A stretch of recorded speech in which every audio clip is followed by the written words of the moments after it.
You get the atmosphere. I mean, I did find it harrowing. I mean, Did you find it harrowing? I did. Prince William has just issued an unprecedented order in history, mobilizing an elite security detail to infiltrate and raid the Windsor Grace yacht overnight, the priceless personal asset recently gifted to Queen Camilla by King Charles. This sudden raid was no routine security check, but a direct strike from the air to expose a web of lies that had enshrouded the palace for months. What was pulled from a secret compartment in Camilla's bedroom shocked everyone present.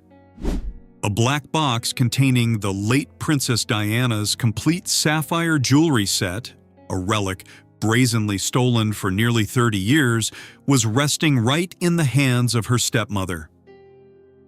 Even more horrifying, beneath the layer of diamonds were dozens of urgent letters from Princess Anne to the king, suppressed and hidden away by Camilla's henchmen. The hypocrite had used the most despicable tactics to isolate King Charles, turning him into a blind man in his own home. When the black box and the blood-stained diamonds were thrown right onto the table, all of Camilla's excuses were officially strangled. How will King Charles react when he sees with his own eyes that the woman sharing his bed is a thief and a fraud? What ruthless punishment will Prince William bring down to uproot this dark force? And what humiliating price awaits Camilla as she is thrown out of the palace tonight? Corruption never flaunts itself. It gnaws at the monarchy from the darkest corners, where the crystal chandeliers of the staterooms never shine. At the center of that rot was Queen Camilla and an elaborate web of control woven from pathological jealousy. Every morning, exactly at 8 o'clock, trays of mail bearing the royal seal were brought into the sorting room. That was when Lucas, a man bearing the title of a diligent courtier, but who was, in reality, Camilla's loyal hound, began his dirty work. He scanned through each envelope, his fingers swiftly picking out the letters with Princess Anne's sharp handwriting. The envelopes, bearing the king's sister's personal crest, carrying urgent warnings about the overreach of Camilla's faction, never made it past the doors of King Charles's study. Lucas stuffed those letters into a seamless black leather briefcase. In their place, he laid upon the king's desk innocuous greetings and carefully heavily edited reports. King Charles grew increasingly isolated. He stood silently by the study window, his eyes etched with exhaustion and confusion. He waited for a reply from his sister. He waited for a connection from his own flesh and blood. But all that answered him was a dead silence. Camilla always appeared at just the right moment, placing a hand on his shoulder, whispering fake words of comfort, planting the thought in the king's mind that his family was slowly turning their backs on him, that she was the only one left standing by his side. A perfect wall of isolation had been erected. The king was turned into a blind puppet, right on his own throne. But Camilla did not merely crave control over the king's mind. Her greed extended to things that would never belong to her. Late one evening, in a closed-off dressing room upholstered in red velvet, Camilla sat before her vanity. In her hands was a strand of deep blue sapphires and diamonds. It was not a piece from the official royal collection. It was the iconic jewelry set of the late Princess Diana, something that had vanished without a trace following the tragedy of 1997. For nearly 3 decades, rumors swirled that it had been smuggled onto the black market. No one suspected that the thief was right inside the house. Camilla caressed the cold stones, the corners of her lips curling into a triumphant smile. Possessing the keepsake of the woman the world revered brought her a supreme sense of gloating. It was the spoils of the survivor. But Camilla was cunning enough to know that this item could not be hidden in the palace forever, where hundreds of eyes from the security forces might accidentally spot it. She needed an absolutely safe vault. And King Charles, in his blindness, had gifted his wife the perfect present, the Windsor Grace yacht, a personal asset entirely beyond the jurisdiction of royal protocols. The next day, a covert security camera at the harbor captured a fleeting image. Lucas, heavily carrying a velvet-wrapped black box, carefully stepping onto the deck of the Windsor Grace. He moved swiftly, sneaking like a shadow.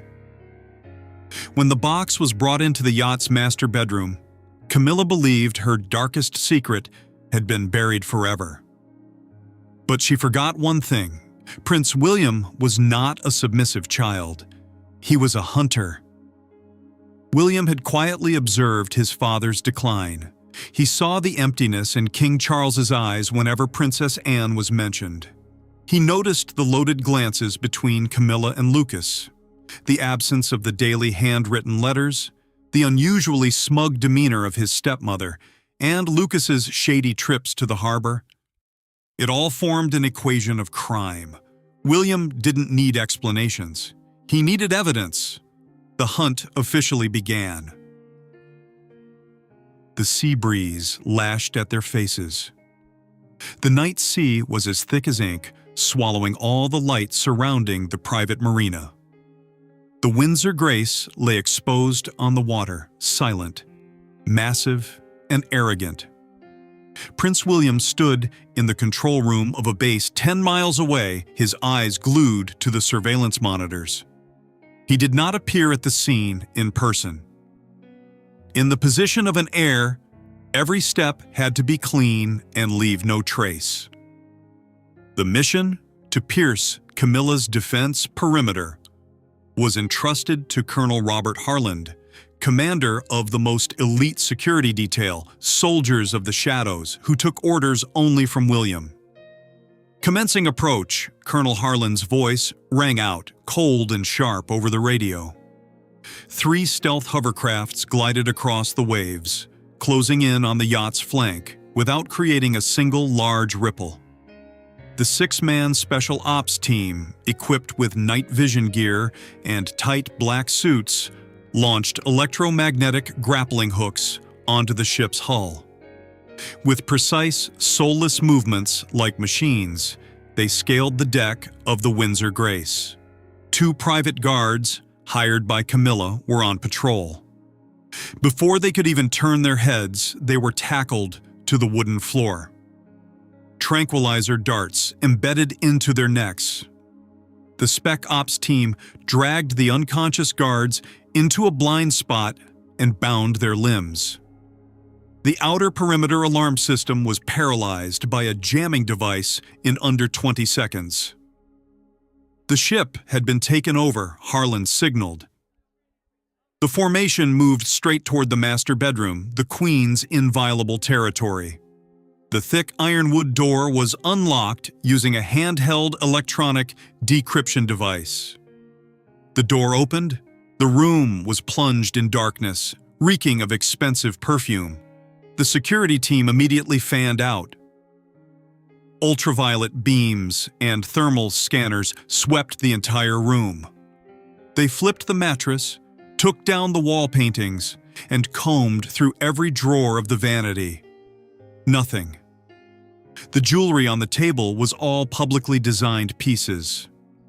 The files in the drawers were just shopping receipts. The enemy was more cunning than they thought. Harland stood in the middle of the room, his hawk-like eyes scanning the area. He moved toward the wall by the window, where a massive oak bookshelf stood, carved with ancient motifs. Everything on the shelf was arranged too perfectly. He ran the thermal scanner along the wooden frame. The device's screen flashed. An abnormal temperature signature appeared behind the third row of books. The wall wasn't solid.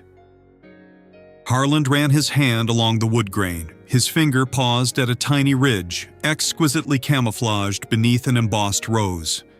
He pressed hard. A dry mechanical snap echoed. The entire shelving unit slowly slid to the left, revealing a stainless steel compartment recessed deep into the ship's bulkhead. Inside the compartment, there was no cash, no gold bullion. There was only a single velvet-wrapped black box, silent, yet radiating an overwhelming, deadly aura. Harland lifted the box out. Its weight betrayed the existence of things far beyond mere paper. He placed the box on the table and clicked on a high-intensity flashlight, aiming it straight at the combination lock.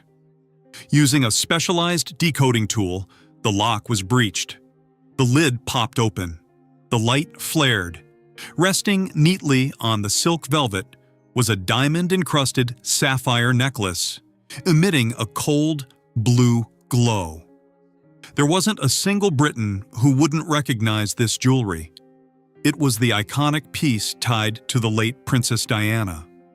The stolen relic now sat brazenly in the personal safe of the one who had destroyed her life. The villain's baseness had been exposed in its most tangible form. An undeniable theft. But that wasn't all. Harland lifted the jewelry tray. Beneath it was another secret compartment. A thick stack of letters, their edges yellowed, pressed tightly together. On top of the stack was a red wax seal bearing Princess Anne's crest. Addressed to King Charles. The dates on the envelopes stretched from 6 months ago all the way to the current week. Not a single one had been opened. Every warning, every truth about Camilla exploiting the royal name for personal gain lay dead within this box. Harland pulled out his radio, pressing the button to call William directly. "Your Highness, we found it. The princess's sapphires, and all of Princess Anne's letters." From the other end of the line, William's voice was as cold as a glacier. "Bring it back here. It's time to hunt the mastermind." The royal palace woke up in the fog, its rhythm as calm as if no intrusion had occurred the night before. Lucas smoothed the lapels of his vest, picked up his black leather briefcase, and stepped out of his private apartment, heading toward the underground parking garage to begin another day of suppressing information for his boss. He whistled a smug tune. In his world, power lay with the one who held the keys to information, and he was the one controlling the king's eyes.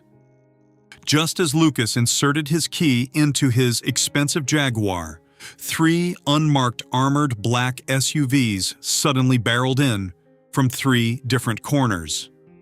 Tires screeched deafeningly. The 3 vehicles formed a triangle, pinning the Jaguar tightly against the concrete wall. Lucas startled and backed away, reaching to pull out his phone. Too late. 4 black-clad operatives, towering and emotionless as stone statues, lunged from the vehicles.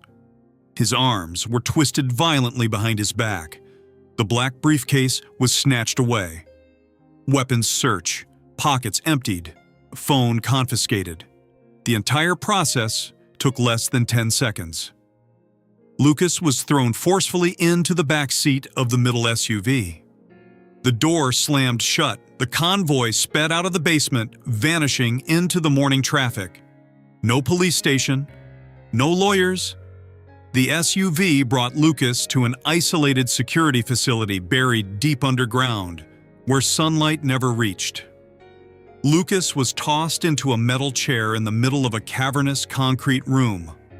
A harsh, white fluorescent light beat down directly onto his face, making him squint. His morning arrogance evaporated completely, giving way to absolute terror as he realized whose hands he had fallen into. The door burst open.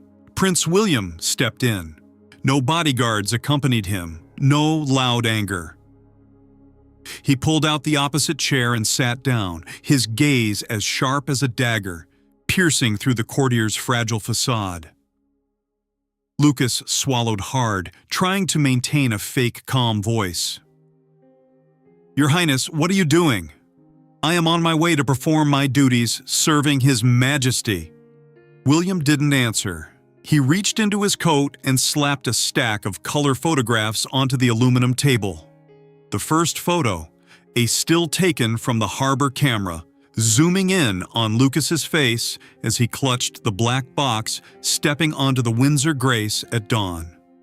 The second photo, a close-up of the pride-opened secret compartment behind the bookshelf.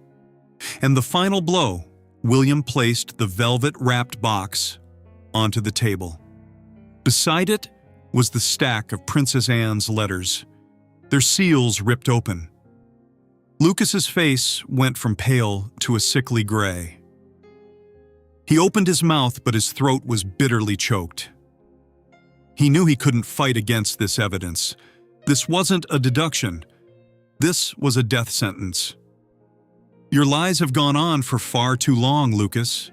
William spoke, his voice even, but carrying the weight of 1,000 tons. "You stole my mother's keepsake. You severed my father's line of communication. You turned him into a prisoner in his own home." "No, Your Highness, please." Lucas trembled violently, sliding off the chair and collapsing onto the cold concrete floor. "I'm just a hired hand. I didn't have the guts to steal that jewelry. I wouldn't dare hide the princess's letters. It was all under orders from Queen Camilla. She gave me the box. She ordered me to intercept all of Princess Anne's letters and bring them straight to her. I was forced." William pressed a button on the voice recorder sitting at the corner of the table. "Say it again from the beginning, every detail. What day did you bring the box onto the yacht? How many letters did you intercept? And who handed you the sapphire set?" Under crushing pressure, the henchman's defenses collapsed entirely. Lucas confessed everything in a choked, panicked voice. He confessed to Camilla's verbal orders. He confessed to how she personally placed the jewelry into the box and ordered it removed from the palace to avoid William's scrutiny. He confessed to how he swapped the mail every morning, ensuring King Charles only read what Camilla wanted him to read. Every testimony, every name, every filthy action was recorded with crystal clarity. When Lucas finished his confession, he dropped his head to the floor, awaiting mercy. William stood up, picking up the recorder. He looked at the man at his feet with utmost contempt. "Keep him here. No one is allowed access until I return." William slipped the tape into his pocket, gathering the black box and the stack of letters. He turned and walked out of the interrogation room. The net had been pulled. Now it was time to deliver the punishment. The clock struck 6 in the evening. King Charles's private sitting room was bathed in warm yellow light. The fireplace crackled. King Charles sat in a leather armchair, deep creases of exhaustion lining his forehead. Camilla stood beside him, wearing an elegant silk gown, carefully pouring tea into a porcelain cup. She smiled gently, continuing her act of a devoted wife caring for a lonely king. The carved oak door was suddenly thrust open without a knock.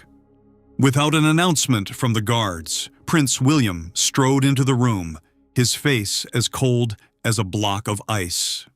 Following closely behind him were Colonel Harland and 2 Special Forces operators, postured and ready to subdue.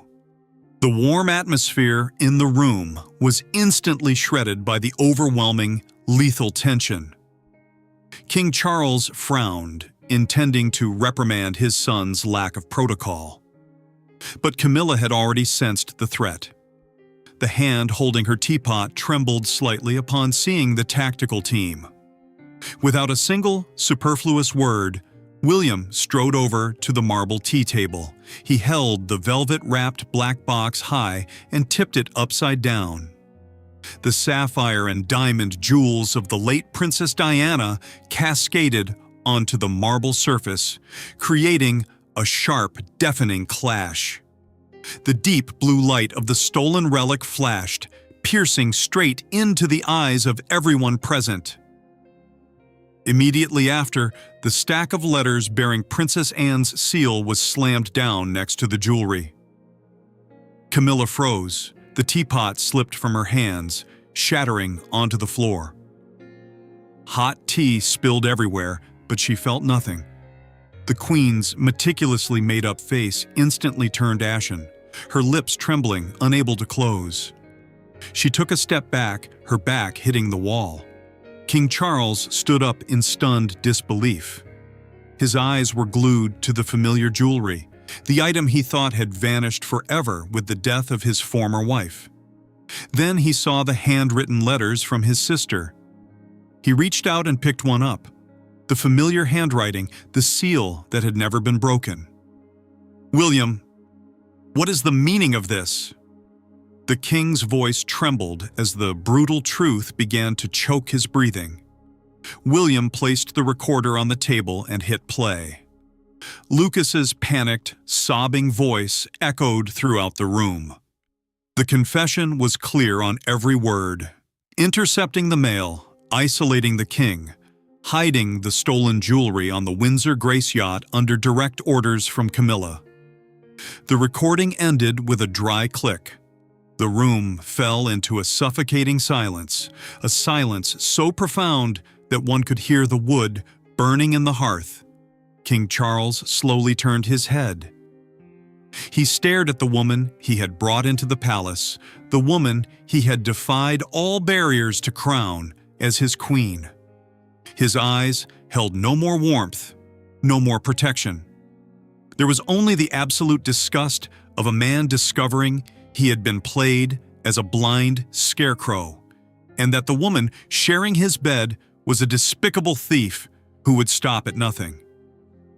"Charles, you must listen to me explain. This is a misunderstanding. It's a trap." Camilla stammered, taking a step forward, intending to reach out and touch the king's coat. "Get away from me!" King Charles's voice roared, hoarse and echoing. He violently shoved Camilla's hand away, recoiling as if touching venom. There was no pity, no chance to justify herself. The evidence lay exposed under the light. The thief had been caught red-handed with blood-stained loot. King Charles turned his back, walking toward the window, bracing both hands tightly against the wooden sill, his body shaking slightly. He refused to look at her face for even a second longer. The king's silence was the final verdict. William directed a gaze as sharp as a sword at Camilla. "You take things that do not belong to you. You manipulate my father.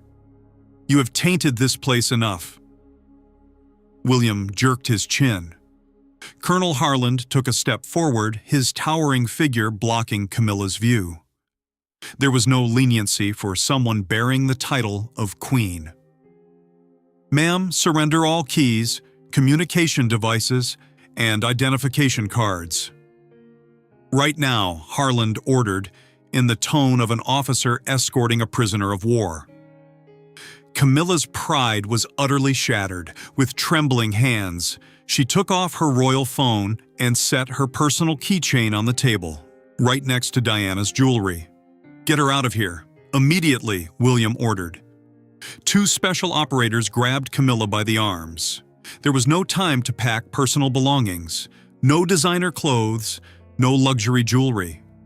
She was dragged away down the cold marble corridors, past the scrutinizing, contemptuous glares of the servants who, just yesterday, had to bow low before her. The agonizing humiliation gnawed at her with every step.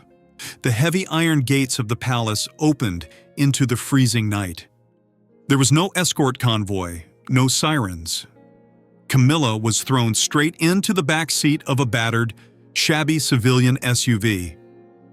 The car rolled away, carrying the defeated into the dead of night, exiling her to a dilapidated old house, forever stripped of all power and reverence. Camilla's empire of lies had officially collapsed, crushed under the heel of a vengeful son. A king who had been blinded by the woman beside him for months.